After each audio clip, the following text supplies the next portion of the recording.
Welcome to Exceptionally Speaking, the podcast where we explore how to better understand and support exceptional learners. I'm Dr. Meryl, and each week I sit down with dedicated educators, parents, and advocates to share real strategies, inspiring stories, and moments of hope. If you're enjoying these conversations or learning something new, please be sure to subscribe so you never miss an episode. Today, I'm thrilled to welcome Heather Vaughn, a gifted education expert and leader who currently serves as manager in the Gifted and Talented Department at Denver Public Schools. Heather has dedicated her career to curriculum development and teacher training, serving as a classroom teacher, GT pullout teacher, district specialist, administrator, and college professor. Her contributions to gifted education have been recognized by both the National Association for Gifted Children and the Texas Association for Gifted and Talented. In our conversation, Heather reflects on her path through education and what's guided her commitment to access, equity, and connection in gifted education. We talk about the realities teachers face today and the ripple effects of educator wellness on students, and what it really means to lead with authenticity and care. Heather shares thoughtful insights on creating environments where both students and educators can thrive, and leaves us with a hopeful look at how the field is evolving toward greater sustainability and well-being for everyone in our schools. You can find more information about all our guests at hex24press.com. Please enjoy Exceptionally Speaking with Heather Vaughn. Hey, Heather, it's so good to see you. Thank you for being on Exceptionally Speaking today. Great to be here. Thanks for having me, Meryl. I am so excited to talk to you. I know one of your big passion areas is something that's a passion area of mine, and I really am excited to hear your thoughts and share some of your perspective on how we can help support teacher wellness.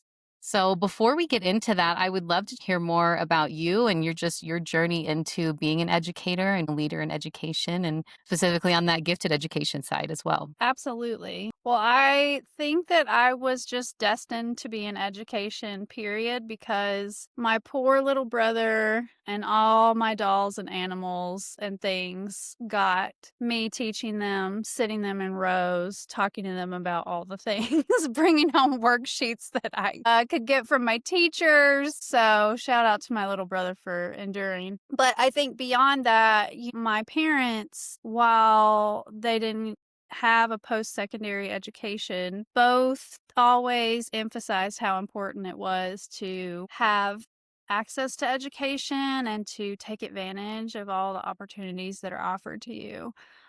So given that, I'm first generation college graduate, and I chose to go into education because I really thought, well, maybe I can pass the torch to others that maybe don't have families telling them that, even though they might be in a similar boat to me without guidance from family members about what that looks like in education beyond K-12. And so that's kind of how it started. I actually began my career as a pre-K teacher and then jumped right into middle school after that, which was quite a choice, I would say now. But also, they're pretty similar beings in a lot of ways.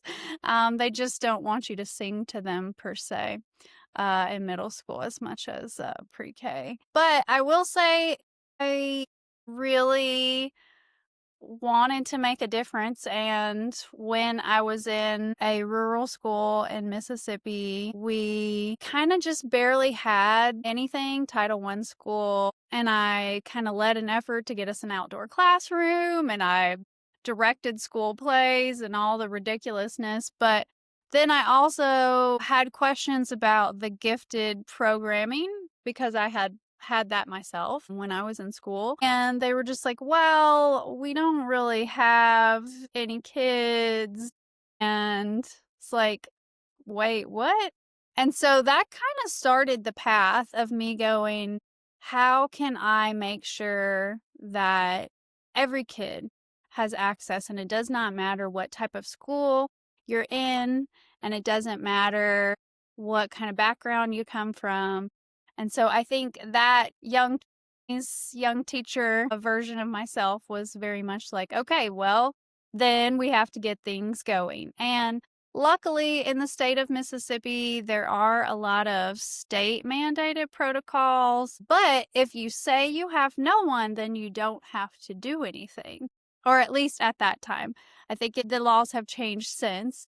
But at that time, you kinda got away with not having something extra to do, if that's how you viewed it from a district perspective or a school perspective. So it's like once you said, "Actually, we do have kids and we do need services," then you had all these protocols that you needed to follow. Almost an incentive to not have identified students, it sounds like. Absolutely, absolutely.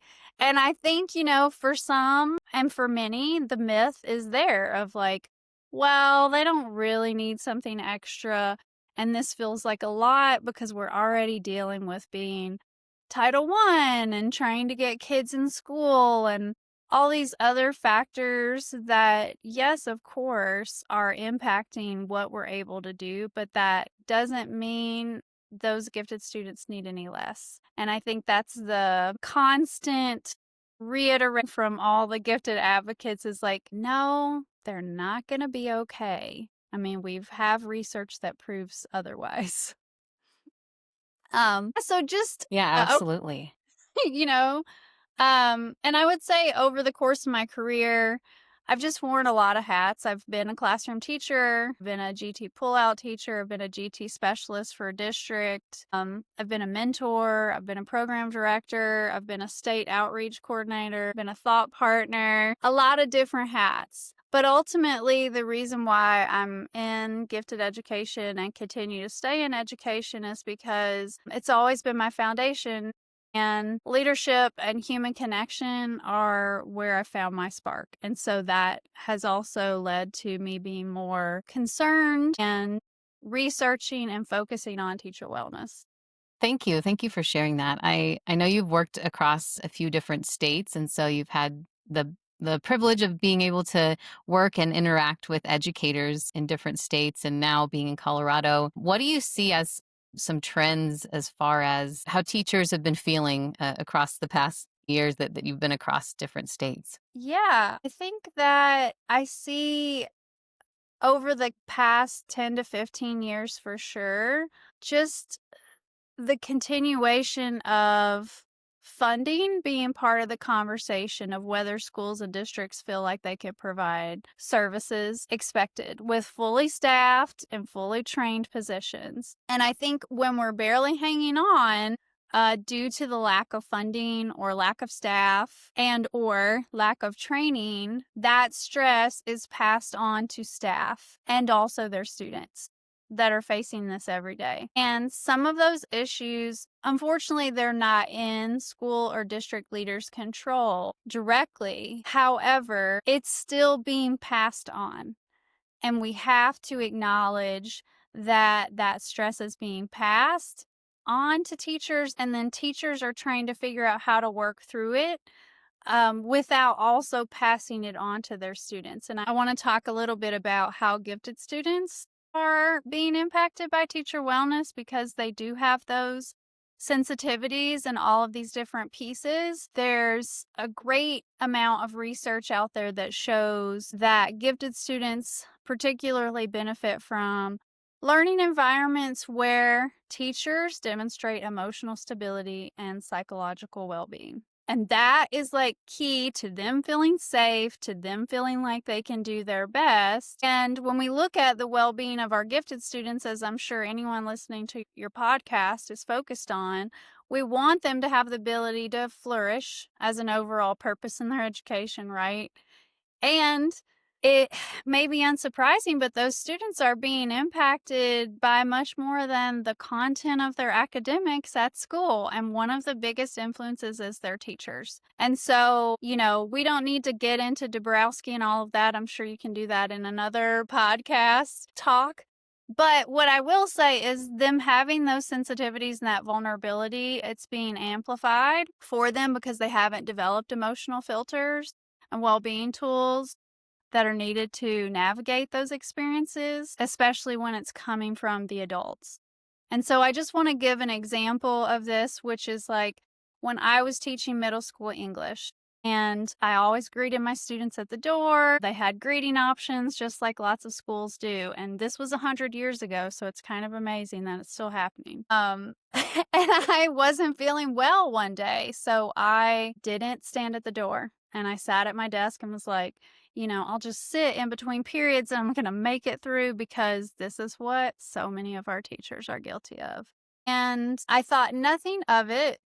And then later in the day, I had 3 different GT students over the course of my classes come to me individually, telling me how sorry they were that they had upset me since I had not said hello in the normal way at the door. And there were various reasons why they were sorry. They didn't participate as much in class the day before. They were playing around and not paying attention. They didn't answer to the potential that they usually could. They were saying these things. And I had to explain to them that I was under the weather and didn't really have the strength, if you will, to stand at the door and say hello to everyone, and that it had nothing to do with them. That's when I realized how much they were impacted by just my choice not to be at the door that day. William James says something that I love. The great thing in all education is to make our nervous system our ally instead of our enemy.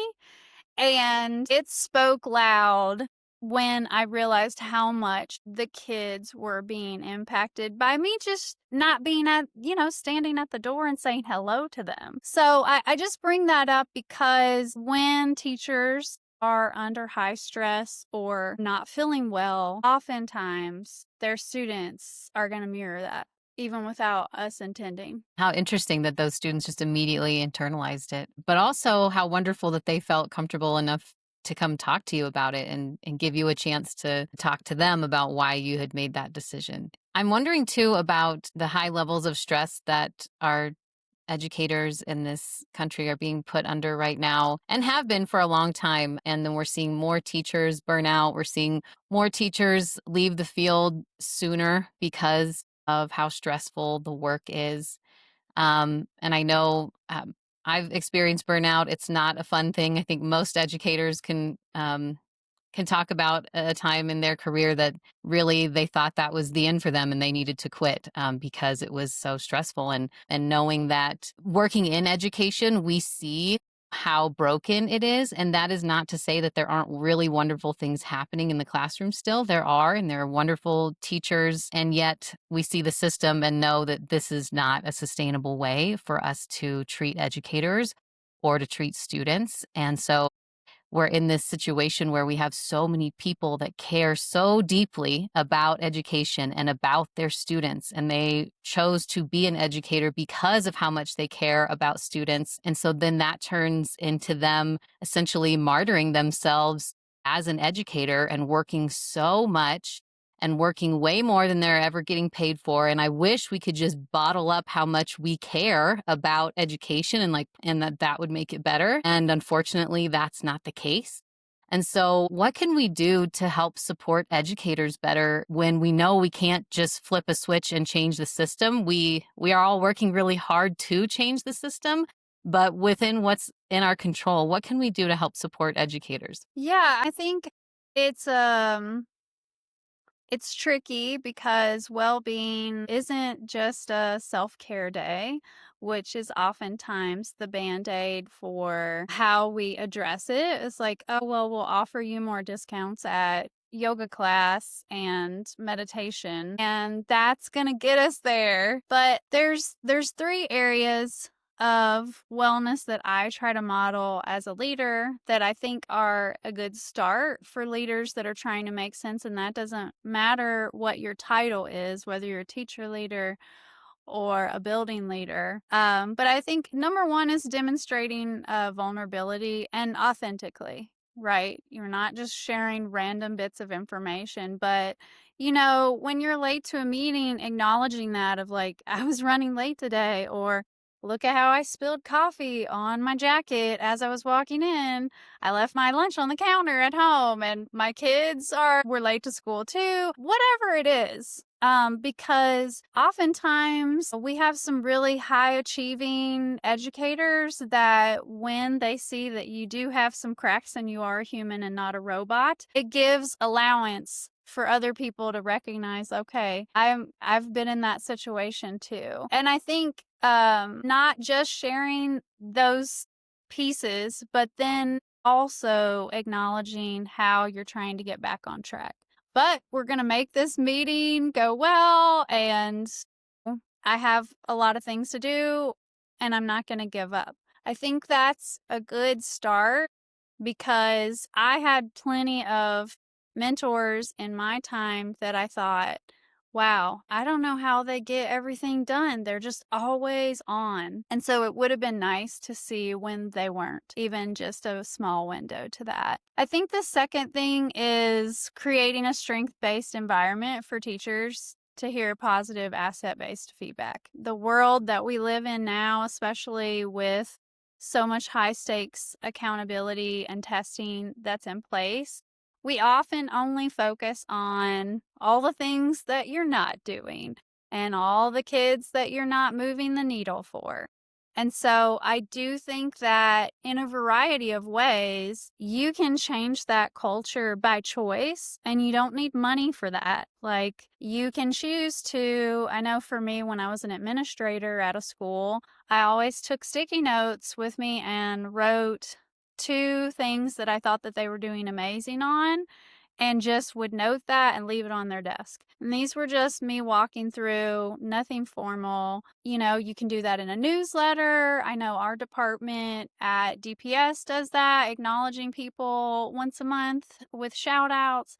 But however you do it, it just needs to be consistent, and it needs to be authentically asset based. You know, we're not just making things up to be celebrate and be proud of, but we're finding things that people are really doing, and I think that goes a long way, and you can kind of decide whether your staff wants public acknowledgement or private.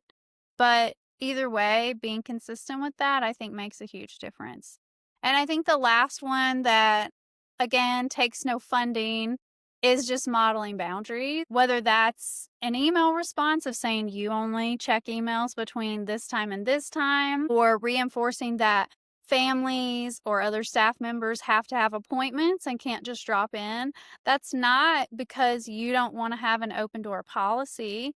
It's because you want to acknowledge, like, you have your day scheduled and you can't just take drop-ins without prior, arrangements. And so I think modeling those boundaries allow teachers to, because I think, I have one too many teacher friends that are checking their emails on, Sunday night and answering emails. And then that looks like for families, oh, you're available.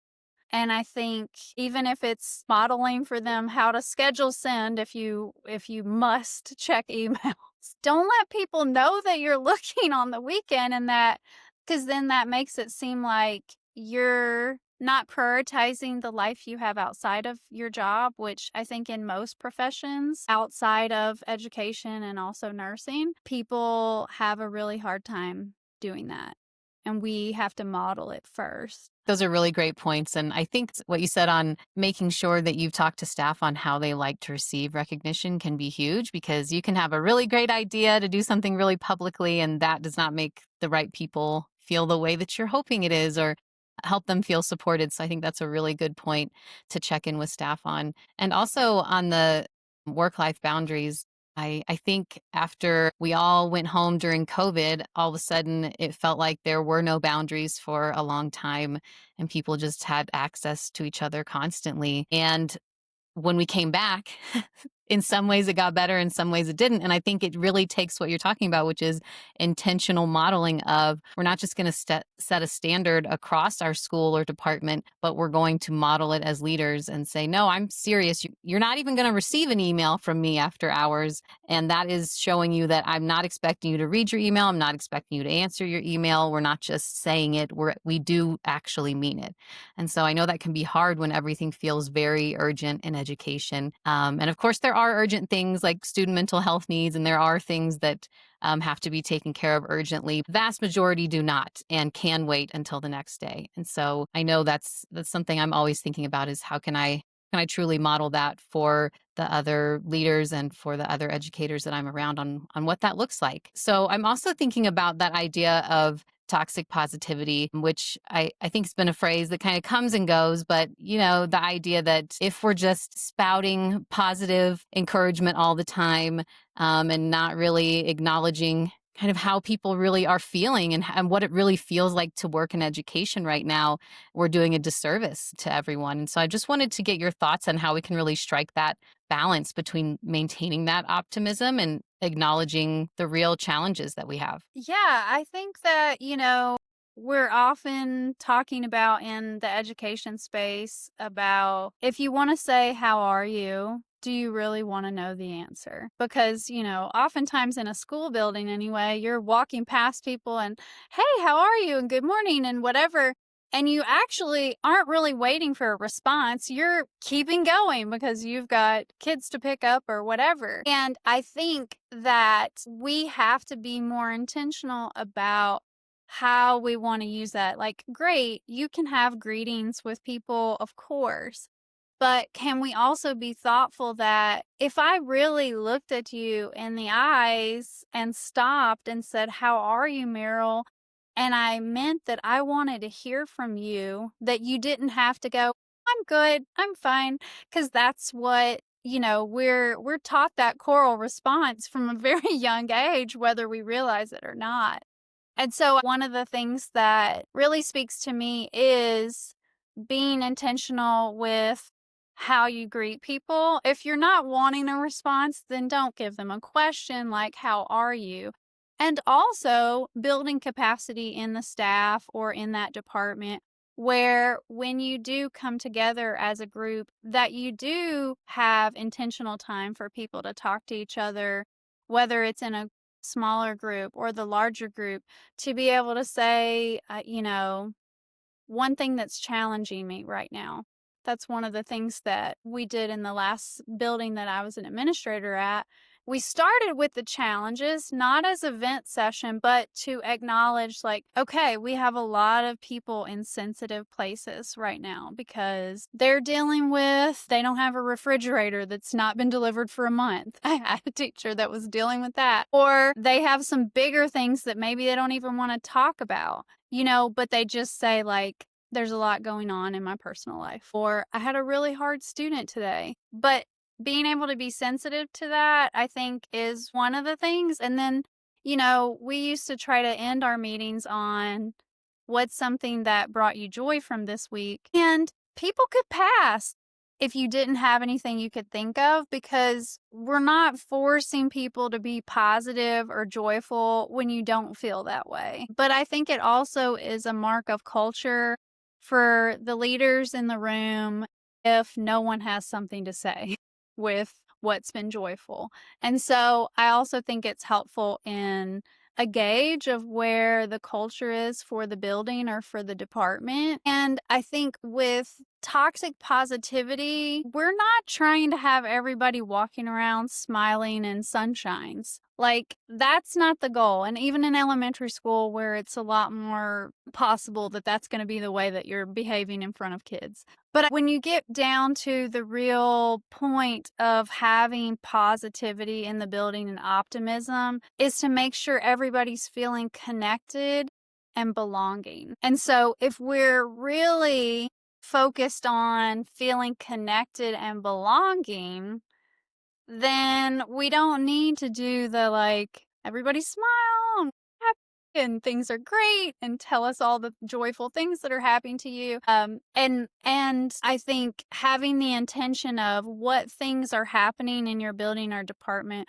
that are encouraging a sense of belonging and a sense of human connectedness. Because if we stop worrying about is everybody happy, because feelings change and are waves, we need to really just focus on that. And I think when we do that as leaders, especially showcasing to teachers and teacher leaders that that's what we want them to feel and not feel isolated, and that it's only them that's having to deal with all these hardships, I think that makes everyone breathe easier. Absolutely. And like you said, the feelings come and go, but if we can be rooted in authenticity, in belonging, for sure, we know that's such a huge piece of what drives people to really show up every day to work and to show up feeling like themselves and that they can really be themselves at work is leaning into that belonging piece. And as leaders, we want to know when things are not going well. We don't want to hear people being fake happy all the time. We need to know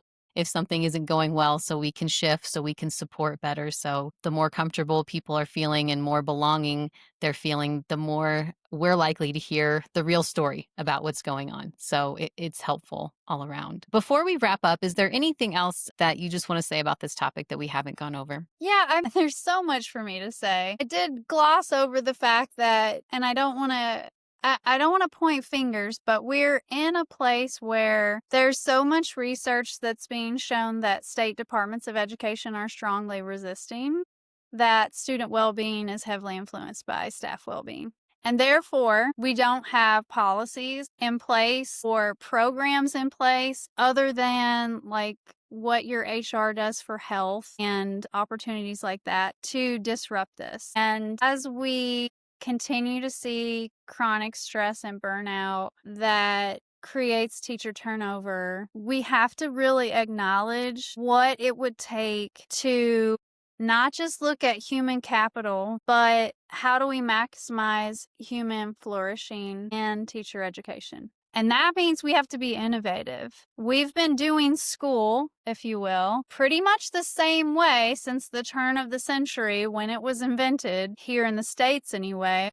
And we have not reconsidered how it could look different to make sure everyone's flourishing, students and teachers. And I think that that's one of the real linchpins in whether or not we're going to get past the level of emotional labor that teachers take on by choosing this profession.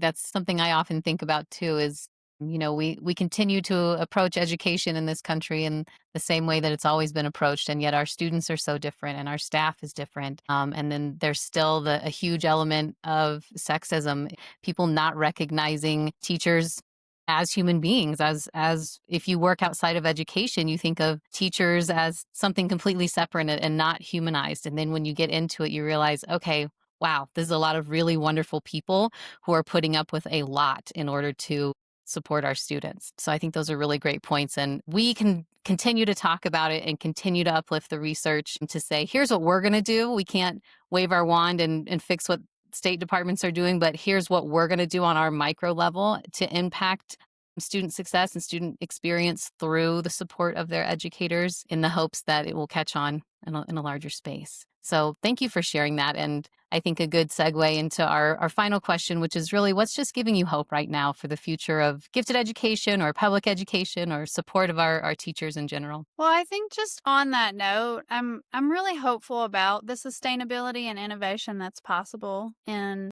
education and in educator wellness. Student and teacher wellness are an emphasized topic of conversation more so than it ever has been.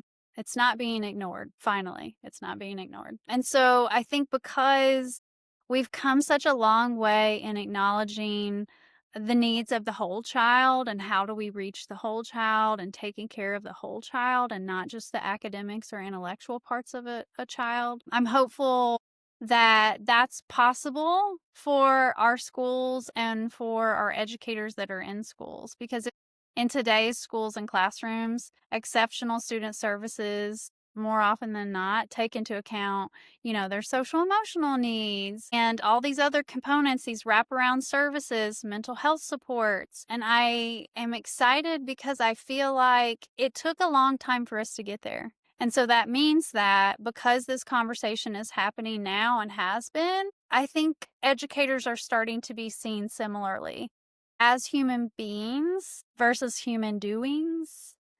They're really good at doing all of their job, but they're actually way more than that. And so, though obviously we have a lot of work to do in this space, I feel confident that we're going to find solutions that take research to practice and to policy.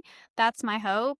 I think our youngest generations in the workforce are more cognizant and willing to stand up for mental health needs and wellness supports in the workplace more than ever of any previous generations. And because of that, it feels like consistent and sustainable educator wellness solutions are more possible than ever before. Yes. Yes. Thank you for that. And I agree. We have made a lot of progress. And like you said, we're not there yet, but we can see things changing and we're not going to stop doing the work in the meantime. So thank you so much for chatting with me today and sharing your passion and expertise. I really enjoyed it. And hopefully I can have you back on a future season to continue this conversation. So thanks, Heather. Thank you so much for having me. It was such a pleasure to be here.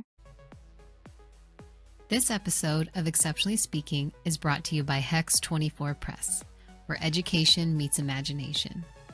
I founded Hex 24 Press in 2024 to uplift educator voices and provide a publishing home for myself and other educators to bring our work into the world. You can find more information about today's guests, including links to their resources and services, at hex24press.com. Thank you for supporting educators, independent creators, and small business. We're so glad you're here.